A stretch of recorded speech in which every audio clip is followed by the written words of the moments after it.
আজকে বিকালবেলা আমি আর আমার ছোট দেওর কোথাও ফালতু সময় নষ্ট না করে ঝটফট চলে গেলাম ছাদে। কারণ আজকে ছাদে রয়েছে এক বিশেষ কাজ, সেটা হলো ছাদময় চারিদিকে হয়ে রয়েছে পত্তুলিকার চারা।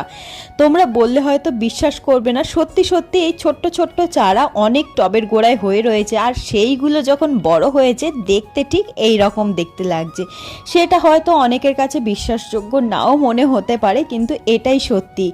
এই যে ক্লিপগুলো সবার স্টার্টিংয়ে দেখালাম, এগুলো অনেক মাস আগের, যখন আমি এই চারাগুলো বসাচ্ছিলাম। দেখো, এই চারাগুলো বসানোর সময় অবশ্য আমার বড় কিছুটা সন্দেহ প্রকাশ করেছিল, ভেবেছিল আমি কোথায় না কোথা থেকে সব আগাছাগুলো তুলে এনে ফালতু ফালতু একটা টব জোড়া করে রাখছি।